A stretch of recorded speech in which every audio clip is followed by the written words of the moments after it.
ਜੈ ਗੁਰਦੇਵ, ਧੰਨ ਗੁਰਦੇਵ। ਅੱਜ ਆਪਾਂ ਸ੍ਰੀ ਗੁਰੂ ਗ੍ਰੰਥ ਸਾਹਿਬ ਜੀ ਦੇ ਗੁਰਬਾਣੀ ਵਿੱਚੋਂ ਸ਼ਬਦ ਅਤੇ ਸ਼ਲੋਕ ਲੈ ਕੇ ਉਹਨਾਂ ਉੱਪਰ ਵਿਚਾਰ ਕਰਾਂਗੇ ਜੀ। ਉਮੀਦ ਕਰਦਾ ਹਾਂ ਕਿ ਆਪ ਜੀ ਵੀ ਬੜੇ ਹੀ ਪ੍ਰੇਮ ਅਤੇ ਧਿਆਨ ਨਾਲ ਸਰਵਣ ਕਰੋਗੇ ਜੀ। ਜੋ ਆਪਾਂ ਅੱਜ ਸ਼ਬਦ ਲੈ ਰਹੇ ਹਾਂ ਸ੍ਰੀ ਗੁਰੂ ਤੇਗ ਬਹਾਦਰ जी की बाणी विचों है। सोरठ महला 9वां। मन रे प्रभ की सरन विचारो, जह सिमरत गनकासी उदरी, ताको जस उर तारो रहाओ। अटल पयो धुआ जाकै, सिमरन अर निर पै पद पाया, दुख हरता ए बिद को स्वामी तय काहे बिसराया। जब ही सरन गही कृपा निद, गज ग्रह ते छूटा, महिमा नाम कहाँ लो बारनो, राम कहत बंधन तह टूटा। अजामल पापी जग जानै, निमख माहे निस्तारा, नानक कहत चेत चिंता मन, तैप ही उतरै पारा। इस शब्द ਦੇ ਵਿੱਚ श्री गुरु तेग बहादुर साहब जी दो इनसानां ਦੇ ਨਾਮ ਅਤੇ ਦੋ ਜਾਨਵਰਾਂ ਜੀਵਾਂ ਦਾ ਜ਼ਿਕਰ ਕੀਤਾ ਹੈ, ਜਿਹੜੇ ਆਪਣੇ ਅੰਤ ਸਮੇਂ ਉਸ ਮਾਲਕ ਨੂੰ ਧਿਆ ਕੇ ਆਪਣੇ ਆਤਮਾ ਦਾ ਉਧਾਰ ਕੀਤਾ, ਜਨਮ ਮਰਨ ਦੇ ਬੰਧਨਾਂ ਤੋਂ ਛੁਟਕਾਰਾ पा के उस मालक विच समा गए। इस करके इन्हां जीवां दा नाम अते जिक्र श्री गुरु ग्रंथ साहिब विच आउंदा है जी। श्री गुरु अर्जन देव जी भी सुखमनी साहिब विच फरमाउंदे हन, किनका एक जिस जी बसावै, ताकि महिमा गणी ना आवे। भाव किनका एक बहुत ही छोटे ਜਿਹੇ कण, बहुत ही निक्की ਜਿਹੀ चीज़, जेकर मनुख उस मालक ਨੂੰ सच्चे दिलों अपने अंदर वसा लै ਤਾਂ ਉਸ ਦਾ ਵੀ ਲੇਖਾ ਕੱਟਿਆ ਜਾਂਦਾ ਹੈ। ਇੰਨੀ ਪਾਵਰ ਹੈ ਉਸ ਮਾਲਕ ਦੇ ਨਾਮ ਅੰਦਰ। ਹਰ ਇੱਕ ਇਨਸਾਨ ਚਾਹੁੰਦਾ ਹੈ ਕਿ ਮੈਨੂੰ ਵੀ ਉਸ ਪਰਮ ਪਿਤਾ ਪਰਮੇਸ਼ਰ ਦੇ ਦੀਦਾਰ ਹੋ ਜਾਵੇ ਜਾਂ ਮਿਲਾਪ ਹੋ ਜਾਵੇ, ਪਰ ਇਹ ਇੰਨਾ ਸੌਖਾ ਨਹੀਂ। ਇਸ ਵਾਸਤੇ ਬਹੁਤ ਹੀ ਘਾਲਣੀ ਆਪਾਂ ਕੁਰਬਾਨ ਕਰਨਾ ਪੈਂਦਾ ਹੈ, ਆਪਣਾ ਆਪ ਮਿਟਾਉਣਾ ਪੈਂਦਾ ਹੈ। ਭਾਵ ਕਿ ਦਾਸਾਂ ਦੇ ਦਾਸ ਬਣ ਕੇ ਵੀ ਜੋ ਥੋੜਾ ਕੁਝ ਕੰਮ ਬਣ ਜਾਵੇ ਤਾਂ ਬਹੁਤ ਚੰਗੇ ਭਾਗ ਹੋਣਗੇ। ਉਹ ਵੀ ਜੇਕਰ ਕਿਸੇ ਪੂਰਨ ਸੰਤ ਸਤਿਗੁਰੂ ਦੀ ਸੰਗਤ ਸੇਵਾ ਕਰਕੇ ਨਾਮ ਦੀ ਪ੍ਰਾਪਤੀ ਹੋ ਜਾਵੇ, ਫਿਰ ਸਤਿਗੁਰ ਖੁਸ਼ ਹੋ ਜਾਵੇ ਤਾਂ ਬਹੁਤ ਬਖਸ਼ਿਸ਼ਾਂ ਹੋ ਜਾਂਦੀਆਂ ਹਨ। ਜਿਵੇਂ ਕਿਸੇ ਨੇ ਲਿਖਿਆ, ਮੈਂ ਮੇਰੀ ਨੂੰ ਮਾਰ ਕੇ ਨਿੱਕੀ ਨਿੱਕੀ ਕੁੱਟ, ਭਰੇ ਖਜ਼ਾਨੇ ਸਾਹਿਬ ਕੇ ਨੀਵਾਂ ਹੋ ਕੇ ਲੁੱਟ। ਜੇਕਰ ਸੰਤ ਮਤ ਉੱਪਰ ਚੱਲਣਾ ਹੈ ਤਾਂ ਆਪਣੇ ਆਪ ਨੂੰ ਨਿਮਰਤਾ, ਦਇਆ ਵਿੱਚ ਬਹੁਤ ਰੱਖਣਾ ਪੈਂਦਾ ਹੈ। ਹਉਮੈ ਨੂੰ ਖਤਮ ਕਰਨਾ ਪੈਂਦਾ ਹੈ। ਨੀਵਾਂ ਹੋ ਕੇ ਸੰਤਾਂ ਦੇ ਦਰ ਤੇ ਦਰਬਾਰ ਵਿੱਚ ਅਤੇ ਉਸ ਮਾਲਕ ਦੇ ਹੁਕਮ ਅੰਦਰ ਰਹਿਣਾ ਪੈਂਦਾ ਹੈ। ਕਬੀਰ ਜੀ ਫਰਮਾਉਂਦੇ ਹਨ, कबीर कुकर राम को मुतिया मेरो नाव, गले हमारे जेबरी, जहाँ खींचे तहाँ जाऊँ। कबीर जी कह रहे हैं, हे मालक, मैं तेरे दर दा कुत्ता हाँ, मेरा नाम मुतिया ਅਤੇ ਮੇਰੇ ਗਲੇ ਵਿੱਚ ਤੇਰੇ ਨਾਮ ਦੀ ਜੇਬਰੀ ਸੰਗਲੀ ਪਾਈ ਹੋਈ ਹੈ। ਜਿਸ ਪਾਸੇ ਨੂੰ ਖਿੱਚਦਾ ਹੈ मैं उस पासे ही आप जी के हुक्म अनुसार चला जाता हाँ। इन्ना प्रेम होना चाहिए है मालक नाल, ਪਰ ਅਸੀਂ ਇਨਸਾਨੀ ਜੀਵ ਸੰਤਾਂ ਮਹਾਂਪੁਰਖਾਂ ਦੇ ਉਪਦੇਸ਼ ਤੇ ਬਿਲਕੁਲ ਨਹੀਂ ਚੱਲਦੇ। ਸਾਡੇ ਅੰਦਰ ਇਸ ਤਰ੍ਹਾਂ ਦਾ ਪ੍ਰੇਮ ਭੈ ਹੈ ਹੀ ਨਹੀਂ। ਅਸੀਂ ਔਗਣਾਂ ਦੇ ਨਾਲ ਭਰੇ ਹੋਏ ਹਾਂ। ਸ੍ਰੀ ਗੁਰੂ ਰਵਿਦਾਸ ਜੀ ਬਾਣੀ ਵਿੱਚ ਫਰਮਾਉਂਦੇ ਹਨ, ਮ੍ਰਿਗ ਮੀਨ ਭ੍ਰਿੰਗ ਪਤੰਗ ਕੁੰਚਰ ਏਕ ਦੋਖ ਬਨਾਸ ਪੰਚ ਦੋਖ ਅਸਾਧ ਜਹ ਮੈਂ ਤਾਕੀ ਕੇਤਕ ਆਸ। ਭਾਵ ਕਿ ਹਿਰਨ ਜੋ ਕਿ ਕਸਤੂਰੀ ਦੀ ਜਦੋਂ ਸੁਗੰਧ ਆਉਂਦੀ ਹੈ ਤਾਂ ਉਹ ਇੱਧਰ ਉੱਧਰ ਜੰਗਲਾਂ ਵਿੱਚ ਭੱਜਦਾ ਦੌੜਦਾ ਸੁਗੰਧ ਨੂੰ ਪਾਉਣ ਵਾਸਤੇ, ਪਰ ਸੁਗੰਧ ਉਸ ਦੀ ਧੁਨੀ ਨਾਭੀ ਵਿੱਚੋਂ ਹੀ ਆਉਂਦੀ ਹੈ, ਉਸ ਨੂੰ ਪਤਾ ਨਹੀਂ। ਇਸ ਤਰ੍ਹਾਂ ਉਹ ਸ਼ਿਕਾਰੀਆਂ ਦੇ ਹੱਥ ਜਾਂ ਦੂਸਰੇ ਜਾਨਵਰਾਂ ਦੇ ਹਵਾਲੇ ਆ ਜਾਂਦਾ ਹੈ। ਮੱਛੀ ਨੂੰ ਜੀਵ ਦਾ ਸਵਾਦ, ਭੌਰਾ ਫੁੱਲਾਂ ਦੀ ਵਾਸ਼ਨਾ ਦਾ ਲੋਭੀ ਹੈ,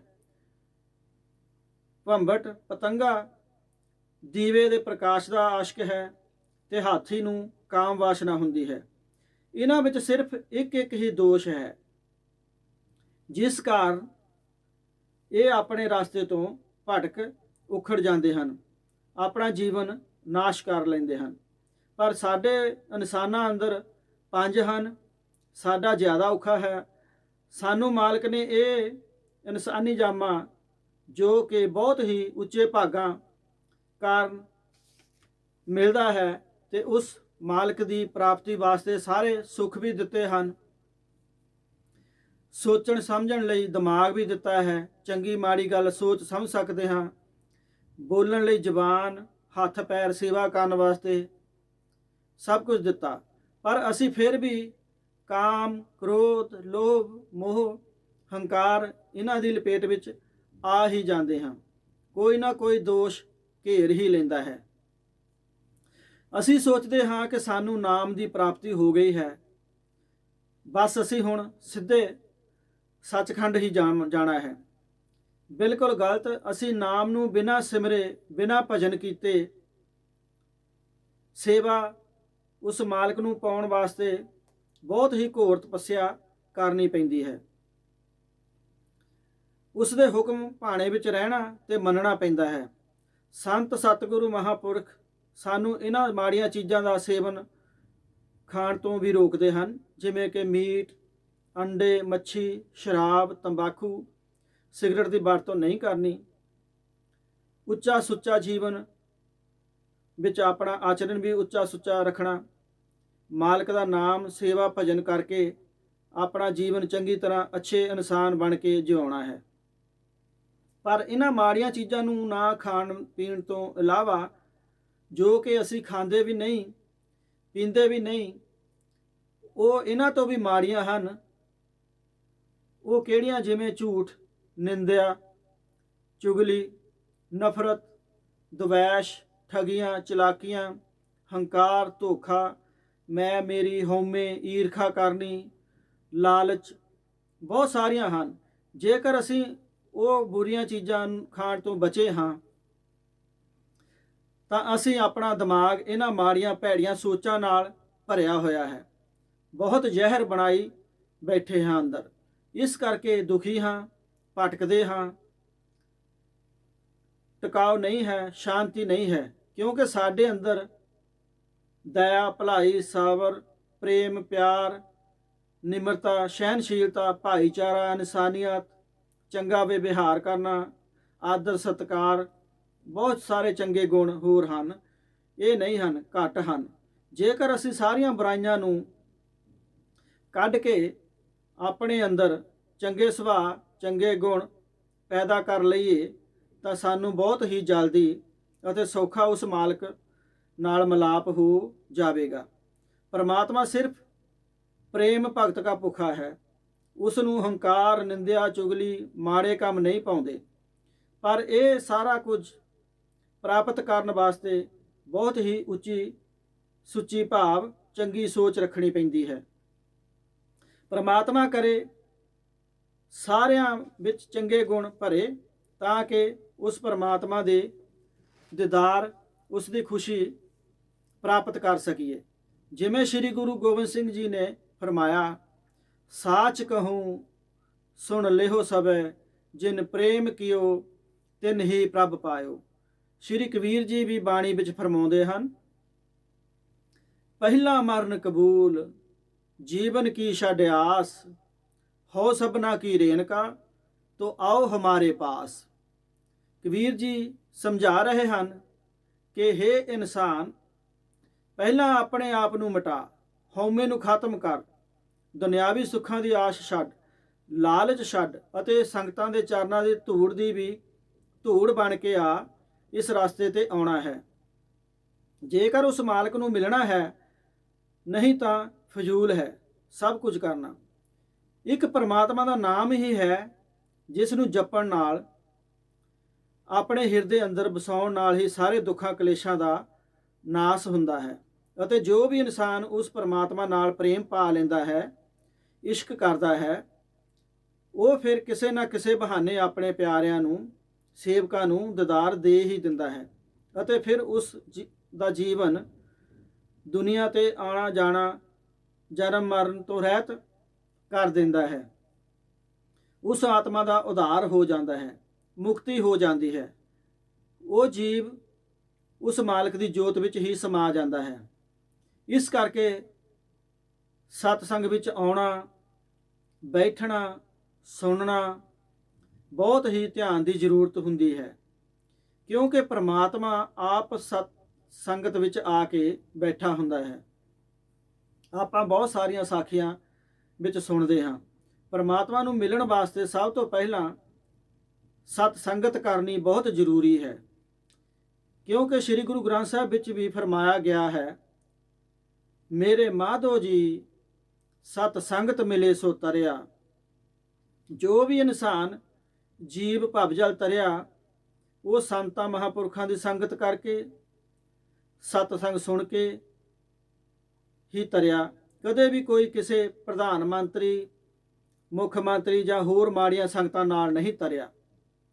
ਜਿਵੇਂ ਅਸੀਂ ਸਾਖੀਆਂ ਬਹੁਤ ਸਾਰੀਆਂ ਸੁਣਦੇ ਹਾਂ, ਸ੍ਰੀ ਗੁਰੂ ਅਮਰਦਾਸ ਜੀ ਗੁਰਬਾਣੀ ਵਿੱਚ ਫਰਮਾਉਂਦੇ ਹਨ, ਸੁਣਤੇ ਪਨੀਤ ਕਹਤੇ ਪਵਿੱਤ, ਸਤਿਗੁਰ ਰਹਾ ਭਰਪੂਰੇ। ਭਾਵ ਕਿ ਸਤਸੰਗ ਵਿੱਚ ਬੈਠਣ ਵਾਲੇ ਨੂੰ ਸੁਣਨ ਵਾਲੇ ਨਾਲੋਂ ਫਲ ਜ਼ਿਆਦਾ ਪ੍ਰਾਪਤ ਹੁੰਦਾ ਹੈ। ਪਾਠ ਜਾਂ ਕੀਰਤਨ ਸਾਸੰਗ ਕਰਨ ਵਾਲੇ ਨਾਲੋਂ ਜੋ ਵੀ ਪਰਮਾਤਮਾ ਦੇ ਗੁਣ ਗਾਉਂਦਾ ਸੁਣਾਉਂਦਾ, ਉਹ ਤਾਂ ਪਵਿੱਤਰ ਹੁੰਦਾ ਹੀ ਹੈ, ਪਰ ਸੁਣਨ ਵਾਲਾ ਪਨੀਤ ਪਵਿੱਤਰ ਸ਼ਬਦ ਨਾਲੋਂ ਜ਼ਿਆਦਾ ਉੱਚਾ ਸੁੱਚਾ ਹੈ, ਉੱਚੀ ਪਦਵੀ ਹੈ। ਇਸ ਕਰਕੇ ਜਦੋਂ ਵੀ ਸੰਤਾਂ ਦੀ ਸੰਗਤ, ਸਤਸੰਗ ਕਿਸੇ ਵੀ ਗੁਰੂ ਘਰ ਵਿੱਚ, ਜਿੱਥੇ ਮਾਲਕ ਉਸ ਪਰਮ ਪਿਤਾ ਪਰਮਾਤਮਾ ਦੀ ਵਡਿਆਈ ਹੋ ਰਹੀ ਹੈ, ਤਾਂ ਬੜੇ ਹੀ ਪ੍ਰੇਮ ਪਿਆਰ ਨਾਲ, ਸਤਿਕਾਰ ਨਾਲ ਸੁਣੋ ਤੇ ਬੈਠੋ। ਪਤਾ ਨਹੀਂ ਕਿਸ ਰੂਪ ਵਿੱਚ ਪਰਮਾਤਮਾ ਇੱਥੇ ਆ ਕੇ ਬੈਠਾ ਹੁੰਦਾ ਹੈ। ਜਿਵੇਂ ਕਿਸੇ ਨੇ ਲਿਖਿਆ ਕਿ ਦੇਹੀ ਜਲ ਨਾਲ ਸਾਫ਼ ਹੁੰਦੀ ਹੈ, ਮਨ ਸੱਚ ਨਾਲ, ਬੁੱਧੀ ਸੱਚੇ ਗਿਆਨ ਨਾਲ ਸ਼ੁੱਧ ਅਤੇ ਸਾਫ਼ ਹੁੰਦੀ ਹੈ। ਜੋ ਅੱਜ ਆਪਾਂ ਸ਼ਬਦ ਲਿਆ ਹੈ, ਉਸ ਵਿੱਚ ਫਰਮਾਨ ਆਇਆ ਹੈ, ਅਜਾਮਲ ਪਾਪੀ ਜਗ ਜਾਣੇ, ਨਿਮਖ ਮਾਹੇ ਨਿਸਤਾਰਾ। ਨਿਮਖ ਕਹਿੰਦੇ ਹਨ ਅੱਖ ਝਮਕਣ ਨੂੰ। ਪਤਾ ਨਹੀਂ ਕਦੋਂ ਕਿਹੜੇ ਪਲ ਵਿੱਚ ਪਰਮਾਤਮਾ ਦਾ ਦੀਦਾਰ ਹੋ ਜਾਵੇ ਤੇ ਝੂਠੇ ਬੰਧਨਾਂ ਤੋਂ ਛੁਟਕਾਰਾ ਹੋ ਜਾਵੇ। ਇਨਸਾਨ ਨੂੰ ਆਪਣੇ ਅੰਦਰ ਬਹੁਤ ਹੀ ਚੰਗੇ ਗੁਣਾਂ ਵਾਲਾ ਸੁਭਾਅ ਬਣਾਉਣਾ ਚਾਹੀਦਾ ਹੈ। ਕੋਈ ਵੀ ਐਸਾ ਮਾੜਾ ਕੰਮ ਨਾ ਕਰੋ ਜਿਸ ਨਾਲ ਆਪਣੇ ਗੁਰੂ ਦੇ ਅੱਗੇ ਅਤੇ ਉਸ ਪ੍ਰਮਾਤਮਾ ਦੇ ਦਰਗਾਹ ਵਿੱਚ ਸ਼ਰਮਿੰਦਾ ਹੋਣਾ ਪਵੇ। ਸ੍ਰੀ ਕਬੀਰ ਜੀ ਨੇ ਫਿਰ ਬਿਆਨ ਕੀਤਾ ਹੈ, ਕਬੀਰ ਮਨ ਪੰਖੀ ਪਿਆ, ਉੱਡ ਉੱਡ ਦਹਿ ਸਜਾਏ, ਜੋ ਜੈਸੀ ਸੰਗਤ ਕਰੇ ਸੋ ਤੈਸੋ ਹੀ ਫਲ ਖਾਏ।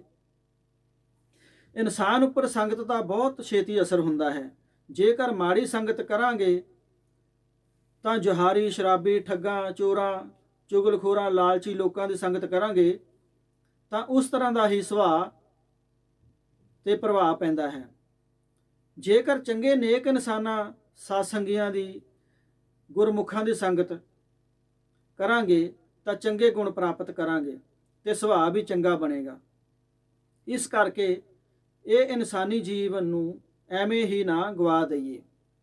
ਗੁਰਬਾਣੀ ਦਾ ਫਰਮਾਨ ਹੈ, ਭਈ ਪ੍ਰਾਪਤ ਮਨੁੱਖ ਦੇ ਹੁਰੀਆ, ਗੋਬਿੰਦ ਮਿਲਣ ਕੀ ਇਹੋ ਤੇਰੀ ਬਰੀਆ। ਆਪਾਂ ਹਰ ਉਹ ਸ਼ਬਦ ਸੁਣਦੇ ਹਾਂ, ਇਹ ਸ਼ਬਦ ਪਰ ਅਮਲ ਵਿੱਚ ਨਹੀਂ ਲਿਆਉਂਦੇ। ਸ਼੍ਰੀ ਕਬੀਰ ਜੀ ਫਰਮਾਉਂਦੇ ਹਨ, ਬੰਦੇ ਖੋਜ ਦਿਲ ਹਰ ਰੋਜ਼, ਨਾ ਫਿਰ ਪਰੇਸ਼ਾਨੇ ਮਾਹੀ। ਅਤੇ ਇੱਕ ਹੋਰ ਸ਼ਬਦ ਵਿੱਚ ਬਿਆਨ ਕਰਦੇ ਹਨ, ਜਮ ਕਾ ਠੇਂਗਾ ਬੁਰਾ ਹੈ, ਉਹ ਨਹੀਂ ਸਹਿਆ ਜਾਏ, ਇੱਕ ਜੋ ਸਾਧੂ ਮੋਹੇ ਮਿਲਿਓ, ਤਿਨ ਲੀਆ ਆਂਚਲ ਲਾਏ। ਹੁਣ ਆਪਾਂ ਸ਼੍ਰੀ ਗੁਰੂ ਤੇਗ ਬਹਾਦਰ ਜੀ ਦੇ ਸ਼ਬਦ ਵੱਲ ਚੱਲੀਏ ਜੀ। ਇੱਕ ਛੋਟੀ ਜਿਹੀ ਸਾਖੀ ਸਰਵਣ ਕਰਨਾ, ਜਿਹੜੀ ਕਿ ਗਨਕਾ ਨਾਂ ਔਰਤ ਜੋ ਕਿ ਇੱਕ ਬੇਸਵਾ ਸੀ, ਉਸ ਦਾ ਜੀਵਨ ਕਿਵੇਂ ਬਦਲਿਆ। ਸ਼੍ਰੀ ਗੁਰੂ ਗ੍ਰੰਥ ਸਾਹਿਬ ਵਿੱਚ ਗੁਰੂ ਸਾਹਿਬ ਜੀ ਨੇ ਬਿਆਨ ਕੀਤਾ ਹੈ। ਉਸ ਦਾ ਨਾਮ ਗੁਰੂ ਪੀਰ ਫਕੀਰ ਸੰਤ ਸਾਧੂ ਮਹਾਂਪੁਰਖ ਦੁਨੀਆ ਵਿੱਚ ਸਾਡੇ ਵਰਗੇ ਜੀਵਾਂ ਨੂੰ ਕਿਵੇਂ ਤਾਰਦੇ ਹਨ ਅਤੇ ਸਾਡੇ ਉੱਪਰ ਕਿਵੇਂ ਪਰਉਪਕਾਰ ਕਰਦੇ ਹਨ। ਸ਼੍ਰੀ ਗੁਰੂ ਅਰਜਨ ਦੇਵ ਜੀ ਫਰਮਾਉਂਦੇ ਹਨ, ਜਨਮ ਮਰਨ ਦੋਹੂ ਮੈਂ ਨਾਹੀ, ਜਨ ਪਰਉਪਕਾਰੀ ਆਏ, ਜੀਆ ਦਾਨ ਦੇ ਭਗਤੀ ਲਾਇਨ, ਹਰ ਸਿਉ ਲੈਨ ਮਿਲਾਏ। ਜਦੋਂ ਪੂਰਬਲੇ ਭਾਗਾਂ ਕਰਕੇ ਕਿਧਰੇ ਕਰਮ ਜਾਗਦੇ ਹਨ ਤਾਂ ਪੂਰਨ ਪੁਰਖ ਪਰਮੇਸ਼ਰ ਦੇ ਪਿਆਰੇ ਦੀ ਸੰਗਤ ਮਿਲਦੀ ਹੈ, ਭਾਵ ਕਿ ਸੰਤਾਂ ਦੀ ਸੰਗਤ ਦਾ ਮੇਲ ਹੁੰਦਾ ਹੈ, ਤਾਂ ਫਿਰ ਸੱਚੇ ਨਾਮ ਦੀ ਪ੍ਰਾਪਤੀ ਹੁੰਦੀ ਹੈ। ਕਈਆਂ ਦੀ ਸਾਰੀ ਉਮਰ ਬੀਤ ਜਾਂਦੀ ਹੈ, ਇਸ ਤਰ੍ਹਾਂ ਖਾਲੀ ਹੀ ਚਲੇ ਜਾਂਦੇ ਹਨ, ਕਦੇ ਵੀ ਸਤਸੰਗ ਨਸੀਬ ਨਹੀਂ ਹੁੰਦਾ। ਸ਼੍ਰੀ ਗੁਰੂ ਅਰਜਨ ਦੇਵ ਜੀ ਬਾਣੀ ਵਿੱਚ ਫਰਮਾਉਂਦੇ ਹਨ, ਮਹਿਮਾ ਸਾਧੂ ਸੰਗ ਕੀ ਸੁਣੋ ਮੇਰੇ ਮੀਤਾ। ਇੱਕ ਸਾਧੂ ਸੰਤ ਫਕੀਰ ਇੱਕ ਪਿੰਡ ਵਿੱਚੋਂ ਦੀ ਗੁਜ਼ਰ ਰਿਹਾ ਸੀ ਤੇ ਉਸਨੇ ਦੇਖਿਆ ਕਿ ਇੱਕ ਘਰ ਵਿੱਚ ਇਕੱਲੀ ਬੜੀ ਸੁੰਦਰ ਔਰਤ ਹੈ, ਬੜਾ ਹੀ ਹਾਰ ਸ਼ਿੰਗਾਰ ਕਰਕੇ ਬੈਠੀ। ਸਾਧੂ ਨੇ ਸੋਚਿਆ, ਚਲੋ ਇੱਥੇ ਚੱਲਦੇ ਹਾਂ, ਥੋੜਾ ਆਰਾਮ ਕਰਦੇ ਹਾਂ। ਇਹ ਕੋਈ ਚੰਗੀ ਔਰਤ ਲੱਗਦੀ ਹੈ, ਚਿਹਰੇ ਦੇ ਰੂਪ ਤੋਂ ਪ੍ਰਤੀਤ ਹੁੰਦਾ ਹੈ ਕਿ ਇਸ ਦੇ ਹਿਰਦੇ ਵਿੱਚ ਕੋਈ ਪਿਛਲੇ ਜਨਮ ਦਾ ਉਸ ਮਾਲਕ ਦੀ ਭਗਤੀ ਦਾ ਬੀਜ ਪਿਆ ਹੋਇਆ ਹੈ, ਤਾਂ ਉਗਣ ਦੀ ਕੋਸ਼ਿਸ਼ ਕਰਦਾ ਹੈ। ਪਰ ਉਸ ਦੇ ਨਾਲ ਜਦੋਂ ਸਾਧੂ ਦੇ ਬਚਨ ਵਿਲਾਸ ਹੋਏ ਤਾਂ ਗਨਕਾ ਨੇ ਸਾਰੀ ਗੱਲ ਦੱਸੀ ਕਿ ਤੁਸੀਂ ਗਲਤ ਜਗ੍ਹਾ ਤੇ ਆ ਗਏ ਹੋ, ਮੈਂ ਤਾਂ ਆਹ ਮਾੜੇ ਕੰਮ ਕਰਦੀ ਹਾਂ। ਤਾਂ ਸਾਧੂ ਉਸ ਦੀ ਗੱਲ ਸੁਣ ਕੇ ਬੈਠ ਗਿਆ ਤਾਂ ਸਾਰਾ ਹਾਲ ਪੁੱਛਿਆ ਅਤੇ ਸਾਧੂ ਨੇ ਪੁੱਛਿਆ, ਤੈਨੂੰ ਜਮਾਂ ਤੋਂ ਡਰ, ਨਰਕਾਂ ਤੋਂ ਡਰ ਨਹੀਂ ਲੱਗਦਾ ਕਿ ਅੰਤ ਵੇਲੇ ਕੀ ਹੋਵੇਗਾ। ਸਾਧੂ ਦੀ ਦ੍ਰਿਸ਼ਟੀ ਨਾਲ ਉਸ ਦਾ ਹਿਰਦਾ ਅੰਦਰੋਂ ਕੰਬ ਉੱਠਦਾ ਹੈ, ਕਿਉਂਕਿ ਸਾਧੂ ਆਪ ਉਸ ਪਰਮਾਤਮਾ ਨਾਲ ਮਿਲਿਆ ਹੋਇਆ ਸੀ। ਤਾਂ ਗਨਕਾ ਨੇ ਕਿਹਾ, ਡਰ ਤਾਂ ਬਹੁਤ ਲੱਗਦਾ ਹੈ ਜੀ। ਇਸ ਤਰ੍ਹਾਂ ਬਚਨ ਕਰਦਿਆਂ ਕਰਦਿਆਂ ਸਾਧੂ ਦੀ ਦ੍ਰਿਸ਼ਟੀ ਉਸ ਤੇ ਪੈਂਦੀ ਹੈ ਤਾਂ ਉਹ ਰੋਣ ਲੱਗ ਪੈਂਦੀ ਹੈ ਅਤੇ ਤਰਲੇ ਕਰਦੀ ਹੈ ਕਿ ਮੈਨੂੰ ਵੀ ਕੋਈ ਜੁਗਤੀ ਰਾਹ ਤਰੀਕਾ ਦੱਸੋ ਮਾੜੇ ਕੰਮਾਂ ਵਿੱਚੋਂ ਨਿਕਲਣ ਦਾ। ਉਸ ਦੇ ਮਨ ਅੰਦਰ ਇਸ ਤਰ੍ਹਾਂ ਦੇ ਵਿਚਾਰ ਆਉਣ ਲੱਗੇ। ਗਨਕਾ ਕਹਿੰਦੀ, ਮੈਂ ਇਹਨਾਂ ਮਾੜੇ ਕਰਮਾਂ ਵਿੱਚੋਂ ਨਿਕਲਣਾ ਚਾਹੁੰਦੀ ਹਾਂ, ਮੈਂ ਬਚਣਾ ਚਾਹੁੰਦੀ ਹਾਂ। ਉਸ ਨੂੰ ਸਾਧੂ ਦੀਆਂ ਗੱਲਾਂ ਵਿਚਾਰ ਸੁਣ ਕੇ ਅੰਦਰ ਹੀ ਅੰਦਰ ਡਰ ਭੈ ਲੱਗਣ ਲੱਗਾ। ਸ਼੍ਰੀ ਗੁਰੂ ਰਵਿਦਾਸ ਜੀ ਬਾਣੀ ਵਿੱਚ ਫਰਮਾਉਂਦੇ ਹਨ, ਸਾਧ ਸੰਗਤ ਬਿਨਾ ਭਉ ਨਹੀਂ ਉਪਜੈ, ਭਾਵ ਬਿਨ ਭਗਤ ਨਹੀਂ ਹੋਏ ਤੇਰੀ। ਕਹਿ ਰਵਿਦਾਸ ਇੱਕ ਬੇਨਤੀ ਹਰਿ ਸਿਉ, ਪੈਜ ਰਾਖੋ ਰਾਜਾ ਰਾਮ ਮੇਰੀ। ਹੇ ਪ੍ਰਮਾਤਮਾ, ਸਾਧ ਸੰਗਤ ਤੋਂ ਬਿਨਾ ਪ੍ਰਭੂ ਦਾ ਪ੍ਰੇਮ ਨਹੀਂ ਉਤਪੰਨ ਹੁੰਦਾ ਅਤੇ ਡਰ ਅਤੇ ਪ੍ਰੇਮ ਬਿਨਾ ਤੇਰੀ ਭਗਤੀ ਨਹੀਂ ਹੋ ਸਕਦੀ। ਜੇਕਰ ਸਾਡੇ ਅੰਦਰ ਇਹ ਹੈ ਤਾਂ ਹੀ ਉਸ ਮਾਲਕ ਦੀ ਪ੍ਰਾਪਤੀ ਵੱਲ ਚੱਲ ਸਕਦੇ ਹਾਂ। ਫਿਰ ਜਦੋਂ ਗੁਰਸੰਗਤ ਕਰਕੇ ਪ੍ਰੇਮ ਲੱਗ ਜਾਂਦਾ ਹੈ ਤਾਂ ਫਿਰ ਕੋਈ ਵੀ ਤੋੜ ਨਹੀਂ ਸਕਦਾ। ਜਿਵੇਂ ਕਿ ਹਰ ਬਿਮਾਰੀ ਦਾ ਇਲਾਜ ਡਾਕਟਰ ਕਰਦਾ ਹੈ ਤੇ ਨਾਲ ਹੀ ਦੱਸਦਾ ਹੈ ਕਿ ਆਹ ਪਰਹੇਜ਼ ਵੀ ਰੱਖਣਾ ਹੈ, ਆਹ ਚੀਜ਼ ਨਹੀਂ ਖਾਣੀ, ਦਵਾਈ ਸਮੇਂ ਸਿਰ ਖਾਣੀ। ਜਦੋਂ ਮਰੀਜ਼ ਪੂਰੀ ਤਰ੍ਹਾਂ ਡਾਕਟਰ ਦੇ ਕਹੇ ਤੇ ਚੱਲਦਾ ਹੈ ਤਾਂ ਠੀਕ ਹੋ ਜਾਂਦਾ ਹੈ, ਸਾਰੀ ਬਿਮਾਰੀ ਖਤਮ ਹੋ ਜਾਂਦੀ ਹੈ, ਅਰੋਗੀ ਹੋ ਜਾਂਦਾ ਹੈ ਤੇ ਸਫਲਤਾ ਪ੍ਰਾਪਤ ਹੁੰਦੀ ਹੈ। ਇਸੇ ਤਰ੍ਹਾਂ ਹੀ ਇਹ ਮਾਨਸਿਕ ਰੋਗੀ ਦੀ ਹਾਲਤ ਹੈ। ਇਸ ਤਰ੍ਹਾਂ ਜਦੋਂ ਗਨਕਾ ਨੇ ਆਪਣੀ ਕੰਠਾ ਜ਼ਾਹਰ ਕੀਤੀ ਤਾਂ ਮਹਾਂਪੁਰਖ ਨੇ ਸੋਚਿਆ ਕਿ ਇਸ ਤੋਤੇ ਦੇ ਬਹਾਨੇ ਇਸ ਦਾ ਭਲਾ ਕਰਦੇ ਹਾਂ, ਜੋ ਕਿ ਉਸ ਸਾਧੂ ਦੇ ਕੋਲ ਸੀ। ਕਿਉਂਕਿ ਪਹਿਲਾਂ ਜਿੰਨੀਆਂ ਪੁਰਾਣੀਆਂ ਆਦਤਾਂ, ਮਾੜੇ ਸੁਭਾਅ, ਪੁਰਾਣੇ ਖਿਆਲਾਤ ਇਸ ਦੇ ਅੰਦਰ ਹਨ, ਘਰ ਕਰੀ ਬੈਠੇ ਹਨ, ਤਾਂ ਉਹ ਇਸ ਦੇ ਜੀਵਨ ਨੂੰ ਖਰਾਬ ਕਰ ਰਹੇ ਹਨ। ਉਹਨਾਂ ਨੂੰ ਹੌਲੀ ਹੌਲੀ ਪਹਿਲਾਂ ਜੁਗਤੀ ਨਾਲ ਬਦਲਿਆ ਜਾਂਦਾ ਹੈ। ਫਿਰ ਸਿਮਰਨ ਭਾਵੇਂ ਅੰਦਰ ਹੁੰਦਾ ਹੈ, ਉਸ ਦੀ ਪ੍ਰਾਪਤੀ ਸਹਿਜੇ ਹੀ ਹੋ ਜਾਂਦੀ ਹੈ। ਦੁਰਮਤ ਦੇਖ ਦਿਆਲ ਹੋਏ, ਸਾਧੂ ਨੂੰ ਵੀ ਦਇਆ ਆ ਗਈ। ਮਤ ਦੋ ਤਰ੍ਹਾਂ ਦੀ ਹੁੰਦੀ ਹੈ, ਦੁਰਮਤ ਜੋ ਮਾੜੇ ਕੰਮ ਕਰਾਉਂਦੀ ਹੈ, ਗੁਰਮਤ ਜੋ ਚੰਗੇ ਕੰਮ ਕਰਾਉਂਦੀ ਹੈ ਅਤੇ ਦੁਰਮਤ ਨੂੰ ਦਬਾ ਲੈਂਦੀ ਹੈ। ਫਿਰ ਇਨਸਾਨ ਚੰਗੇ ਕੰਮ ਕਰਦਾ ਹੈ। ਇਸ ਤਰ੍ਹਾਂ ਉਸ ਦੇ ਮਾੜੇ ਕੰਮ ਦੇਖ ਕੇ ਸਾਧੂ ਨੇ ਪਿੰਜਰਾ, ਜਿਸ ਵਿੱਚ ਇੱਕ ਤੋਤਾ ਸੀ, ਜਿਸ ਨੂੰ ਸਾਧੂ ਨੇ ਰਾਮ ਰਾਮ ਪੜ੍ਹਾਇਆ ਹੋਇਆ ਸੀ। ਭਗਤੀ ਆਦਿ ਅਵਸਥਾ ਵਿੱਚ ਜਗਿਆਸੂ ਨੂੰ ਥੋੜੀ ਜੁਗਤੀ ਦੱਸੀ ਜਾਂਦੀ ਹੈ, ਜਿਵੇਂ ਸੇਵਾ ਕਰਨੀ, ਸਤਸੰਗ ਸੁਣਨਾ, ਕਿਤਾਬਾਂ ਪੜ੍ਹਨੀਆਂ। ਫਿਰ ਹੌਲੀ ਹੌਲੀ ਜਦੋਂ ਰੰਗ ਚੜ੍ਹ ਜਾਂਦਾ ਹੈ ਤੇ ਫਿਰ ਅਸਲੀ ਜੁਗਤੀ ਦੱਸਦੇ ਹਨ। ਸਾਧੂ ਨੇ ਪੂਰਾ ਸਮਝਾਉਣਾ ਕੀਤਾ ਕਿ ਹੁਣ ਹਰ ਰੋਜ਼ ਸਰੀਰ ਨੂੰ ਇਸ਼ਨਾਨ ਕਰਕੇ ਹਰ ਰੋਜ਼ ਬੈਠਣਾ ਅਤੇ ਤੋਤੇ ਤੋਂ ਰਾਮ ਰਾਮ ਕਹਾਉਣਾ ਤੇ ਆਪ ਕਰਨਾ। ਜੋ ਵੀ ਇਨਸਾਨ ਸਾਧੂਆਂ, ਪੀਰਾਂ, ਫਕੀਰਾਂ, ਗੁਰੂਆਂ, ਮਹਾਂਪੁਰਖਾਂ ਦੇ ਬਚਨਾਂ ਤੇ ਪਹਿਰਾ ਦਿੰਦਾ ਹੈ, ਉਸ ਦੀ ਹੀ ਕਲਿਆਣ ਗਤੀ ਹੁੰਦੀ ਹੈ। ਇਸ ਤਰ੍ਹਾਂ ਸਾਧੂ ਨੇ ਗਨਕਾ ਨੂੰ ਪਿੰਜਰਾ ਭੇਟ ਕੀਤਾ ਤੇ ਨਾਲ ਹੀ ਤੋਤਾ ਕਿਹਾ, ਇੱਕ ਵਾਰ ਤੂੰ ਰਾਮ ਰਾਮ ਕਹਿਣਾ ਤੇ ਫਿਰ ਤੋਤੇ ਤੋਂ ਕਹਾਉਣਾ। ਹਰ ਰੋਜ਼ ਇਸ ਤਰ੍ਹਾਂ ਜੋ ਵੀ ਦੱਸਿਆ ਕਰਨਾ। ਫਿਰ ਕਦੇ ਆਵਾਂਗੇ ਤਾਂ ਪੂਰੀ ਜੁਗਤੀ ਤਰੀਕਾ ਦੱਸ ਦਿਆਂਗੇ। ਪਹਿਲਾਂ ਇਹੋ ਹੀ ਸਿਮਰਨਾ ਹਰ ਰੋਜ਼। ਸ੍ਰੀ ਗੁਰੂ ਰਵਿਦਾਸ ਜੀ ਬਾਣੀ ਵਿੱਚ ਫਰਮਾਉਂਦੇ ਹਨ, ਸਾਧੂ ਕੀ ਜੋ ਲੈ ਓਟ, ਤੇਰੇ ਮਿਟੇ ਪਾਪ ਸਭ ਕੋਟ ਕੋਟ।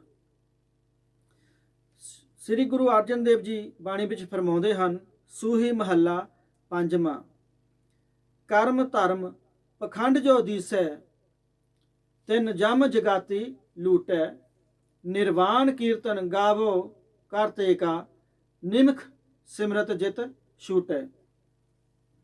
ਸੰਤੋ ਸਾਗਰ ਪਾਰ ਉਤਰਿਐ, ਜੇ ਕੋ ਬਚਨ ਕਮਾਵੇ ਸੰਤਨ ਕਾ, ਸੋ ਗੁਰ ਪ੍ਰਸਾਦੀ ਧਰਿਐ। ਇਸ ਤਰ੍ਹਾਂ ਗਨਕਾ ਹਰ ਰੋਜ਼ ਆਪਣੇ ਤੋਤੇ ਨੂੰ ਰੋਜ਼ ਦੀ ਤਰ੍ਹਾਂ ਉੱਠਦੀ ਤੇ ਬੈਠਦੀ ਅਤੇ ਤੋਤੇ ਦਾ ਪਿੰਜਰਾ ਵੀ ਉਸ ਦੇ ਆਸਣ ਦੇ ਨੇੜੇ ਹੀ ਹੁੰਦਾ, ਜੋ ਕਿ ਹਰ ਰੋਜ਼ ਹੱਥ ਨਾਲ ਪਿੰਜਰੇ ਨੂੰ ਹਿਲਾਉਂਦੀ ਤੇ ਬੋਲਦੀ, ਕਹੋ ਰਾਮ ਰਾਮ। ਪਰ ਕਈ ਵਾਰ ਉਸ ਤੋਂ ਨਿਤਨੇਮ ਨਾ ਹੋਣਾ ਤਾਂ ਬਹੁਤ ਉਦਾਸ ਵੀ ਰਹਿੰਦੀ ਕਿ ਅੱਜ ਆਪ ਬੈਠ ਨਹੀਂ ਹੋਇਆ। ਪਰ ਉਸਨੇ ਹੌਲੀ ਹੌਲੀ ਸੁਭਾਅ ਬਣਾ ਹੀ ਲਿਆ, ਬੁਰੇ ਕੰਮ ਵੀ ਛੱਡ ਦਿੱਤੇ। ਹੁਣ ਚੰਗਾ ਸੁਭਾਅ ਬਣਨ ਕਾਰਨ ਅੰਦਰ ਹੀ ਅੰਦਰ ਸ਼ਾਂਤੀ ਆ ਗਈ, ਸਭ ਕੁਝ ਬਦਲ ਗਿਆ। ਹਰ ਰੋਜ਼ ਮਾਲਕ ਦੀ ਬੰਦਗੀ ਕਰਨ ਕਾਰਨ। ਕਿਸੇ ਨੇ ਕਿਹਾ ਹੈ ਕਿ ਗੁੱਸਾ ਇਕੱਲਾ ਆਉਂਦਾ ਹੈ ਤੇ ਸਭ ਕੁਝ ਲੈ ਜਾਂਦਾ ਹੈ, ਪਰ ਸਬਰ ਵੀ ਇਕੱਲਾ ਹੀ ਆਉਂਦਾ ਹੈ, ਇਹ ਸਭ ਕੁਝ ਦੇ ਜਾਂਦਾ ਹੈ। ਆਪਣੇ ਦੇਸ਼ ਵਿੱਚ 6 ਰੁੱਤਾਂ ਮੰਨਦੇ ਹਨ, ਗਰਮੀ, ਸਰਦੀ, ਬਰਸਾਤ, ਸਾਉਣ ਭਾਦੋਂ, ਹਾਂਜੀ ਕਾਫੀ ਸਮਾਂ ਲੰਘ ਗਿਆ। ਇਸ ਤਰ੍ਹਾਂ ਕਰਦੇ ਕਰਦੇ ਅੱਜ ਕੀ ਹੋਇਆ, ਦਿਨ ਸਮੇਂ ਜਦੋਂ ਤੋਤੇ ਨੂੰ ਖਾਣਾ ਚੂਰੀ ਦਿੱਤੀ ਤਾਂ ਉਹ ਉਸ ਤੋਤੇ ਦੇ ਪਿੰਜਰੇ ਦੀ ਕੁੰਡੀ ਬਾਰੀ ਬੰਦ ਕਰਨਾ ਭੁੱਲ ਜਾਂਦੀ ਹੈ। ਤਾਂ ਗਰਮੀ ਦਾ ਮੌਸਮ ਸੀ, ਬੜਾ ਹੀ ਹੁਮ ਵੱਟ ਪਿਆ ਹੋਇਆ ਸੀ। ਕੀ ਹੋਇਆ, ਰਾਤ ਨੂੰ ਉਸ ਦੇ ਘਰ ਵਿੱਚ ਇੱਕ ਬਹੁਤ ਹੀ ਜ਼ਹਿਰੀਲਾ ਸੱਪ ਪ੍ਰਵੇਸ਼ ਕਰ ਜਾਂਦਾ ਹੈ ਤੇ ਅੱਜ ਗਣਕਾ ਕੋਲੋਂ ਤੋਤੇ ਦੇ ਪਿੰਜਰੇ ਦੀ ਬਾਰੀ ਵੀ ਖੁੱਲੀ ਰਹਿ ਗਈ। ਮੌਸਮ ਮੀਂਹ ਹਨੇਰੀ ਝੱਖੜ ਕਰਕੇ ਤੇ ਇੱਕ ਸੱਪ ਘੁੰਮਦਾ ਘੁੰਮਦਾ ਰਾਤ ਨੂੰ ਤੋਤੇ ਦੇ ਪਿੰਜਰੇ ਵਿੱਚ ਪ੍ਰਵੇਸ਼ ਕਰ ਜਾਂਦਾ ਹੈ। ਕਿਉਂਕਿ ਅੱਜ ਪਿੰਜਰਾ ਬੰਦ ਨਾ ਹੋ ਸਕਿਆ ਤੇ ਸੱਪ ਤੋਤੇ ਨੂੰ ਸਾਬਤ ਹੀ ਅੰਦਰ ਲੰਘਾ ਗਿਆ ਤੇ ਉਸ ਪਿੰਜਰੇ ਵਿੱਚ ਹੀ ਬੈਠ ਗਿਆ। ਇਸ ਤਰ੍ਹਾਂ ਗਣਕਾ ਦਾ ਸੁਭਾਅ ਪੱਕ ਗਿਆ ਸੀ। ਹਰ ਰੋਜ਼ ਦੀ ਤਰ੍ਹਾਂ ਤੜਕੇ ਨੂੰ ਹਨੇਰੇ ਉੱਠੀ, ਪਹਿਲਾਂ ਥੋੜਾ ਹੱਠ ਸੰਘਰਸ਼ ਕਰਨਾ ਪੈਂਦਾ ਹੈ। ਫਿਰ ਜਦੋਂ ਆਦਤ ਬਣ ਜਾਂਦੀ ਹੈ, ਹਰ ਰੋਜ਼ ਦੀ ਤਰ੍ਹਾਂ ਆਪਣੇ ਆਸਣ ਤੇ ਬੈਠੀ ਤਾਂ ਪਿੰਜਰਾ ਵੀ ਨੇੜੇ ਹੀ ਟੰਗਿਆ ਰੱਖਿਆ ਹੁੰਦਾ ਸੀ। ਤਾਂ ਅੱਖਾਂ ਬੰਦ ਕਰਕੇ ਬੈਠੀ ਤਾਂ ਆਵਾਜ਼ ਦਿੱਤੀ ਕਿ ਬੋਲ ਰਾਮ ਰਾਮ, ਤਾਂ ਕੋਈ ਆਵਾਜ਼ ਨਹੀਂ ਆਈ। ਅੱਜ ਪਹਿਲਾ ਦਿਨ ਹੈ, ਕਈ ਸਾਲਾਂ ਤੋਂ ਬਾਅਦ ਤੋਤੇ ਨੇ ਰਾਮ ਰਾਮ ਨਹੀਂ ਬੋਲਿਆ, ਨਹੀਂ ਤਾਂ ਪਹਿਲੀ ਆਵਾਜ਼ ਹੀ ਤੋਤੇ ਨੇ ਰਾਮ ਰਾਮ ਕਹਿ ਦੇਣਾ। ਹੈਰਾਨ ਹੋ ਗਈ, ਕੀ ਕਾਰਨ ਹੈ, ਅੱਜ ਤੋਤਾ ਜਵਾਬ ਨਹੀਂ ਦਿੰਦਾ। ਫਿਰ ਆਵਾਜ਼ ਦਿੱਤੀ ਪਰ ਤੋਤਾ ਨਹੀਂ ਬੋਲਿਆ। ਉਸਨੇ ਸੋਚਿਆ ਕਿ ਤੋਤਾ ਸੁੱਤਾ ਪਿਆ ਹੋਣਾ, ਪਿੰਜਰੇ ਨੂੰ ਹਿਲਾ ਦੇਣਾ ਚਾਹੀਦਾ। ਨਾਲ ਹੀ ਪਿੰਜਰਾ ਸੀ ਤੇ ਹੱਥ ਉੱਪਰ ਨੂੰ ਕਰਕੇ ਮਾਰਿਆ ਤਾਂ ਪਿੰਜਰੇ ਦੀ ਬਾਰੀ ਖੁੱਲੀ ਸੀ ਤਾਂ ਸਿੱਧਾ ਹੱਥ ਸੱਪ ਦੇ ਸਿਰ ਤੇ ਲੱਗਾ। ਤਾਂ ਨਾਲ ਹੀ ਜ਼ੁਬਾਨ ਚੋਂ ਬੋਲਦੀ ਹੈ, ਬੋਲ ਰਾਮ ਰਾਮ। ਸੱਪ ਬੜਾ ਜ਼ਹਿਰੀਲਾ ਸੀ। ਜਦੋਂ ਸੱਪ ਦੇ ਸਿਰ ਤੇ ਹੱਥ ਲੱਗਾ ਤਾਂ ਉਸਨੇ ਨਾਲ ਹੀ ਡੰਗ ਮਾਰਿਆ। ਡੰਗ ਲੱਗਣ ਦੀ ਦੇਰ ਨਾਲ ਹੀ ਪ੍ਰਾਣ ਖਤਮ ਹੋ ਗਏ। ਅਖੀਰਲੇ ਸਮੇਂ ਅੰਤ ਵੇਲੇ ਪਰਮੇਸ਼ਰ ਦਾ ਨਾਮ ਚਿੰਤਨ ਕਰਦੀ ਨੇ ਪ੍ਰਾਣ ਤਿਆਗੇ, ਸਰੀਰ ਛੱਡਿਆ ਤਾਂ ਸਿੱਧੀ ਬੈਕੁੰਠ ਧਾਮ ਨੂੰ ਗਈ। ਬੈਵਾਨਾਂ ਵਿੱਚ ਬੈਠ ਕੇ ਬੈਕੁੰਠ ਚਲੀ ਗਈ। ਅਸਮਾਨ ਤੋਂ ਬੈਵਾਨ ਉਤਰਿਆ ਉਸ ਨੂੰ ਲੈ ਕੇ ਜਾਣ ਵਾਸਤੇ। ਮਨ ਰੇ ਪ੍ਰਭ ਕੀ ਸਰਨ ਵਿਚਾਰੋ, ਜਹ ਸਿਮਰਤ ਗਨਕਾ ਸੀ ਉਦਰੀ, ਤਾਕੋ ਜਸ ਉਰ ਤਾਰੋ। ਉਸ ਦੇ ਜੀਵਨ ਆਤਮਾ ਦਾ ਉਧਾਰ ਹੋ ਗਿਆ। ਇਹਨਾਂ ਮਨ ਧਿਆਨ ਲਗਾ ਕੇ ਸਿਮਰਨ ਕੀਤਾ ਪੂਰੀ ਲਗਨ ਪ੍ਰੇਮ ਨਾਲ। ਉਸ ਦਾ ਨਾਮ ਭਗਤਾਂ ਵਿੱਚ ਗਿਣਿਆ ਜਾਂਦਾ ਹੈ। ਗੁਰੂ ਸਾਹਿਬ ਜੀ ਨੇ ਵੀ ਆਪਣੀ ਬਾਣੀ ਵਿੱਚ ਬਿਆਨ ਕੀਤਾ ਹੈ, ਸਾਧੂ ਸੰਤ ਦੇ ਬਚਨਾਂ ਤੇ ਅਮਲ ਕਰਕੇ ਮੁਕਤੀ ਦੀ ਪ੍ਰਾਪਤੀ ਹੋਈ। ਇਸ ਕਰਕੇ ਹਰ ਪਲ ਹਰ ਸਾਹ ਉਸ ਪਰਮਾਤਮਾ ਦੀ ਯਾਦ ਵਿੱਚ ਲੈਣਾ ਚਾਹੀਦਾ ਹੈ।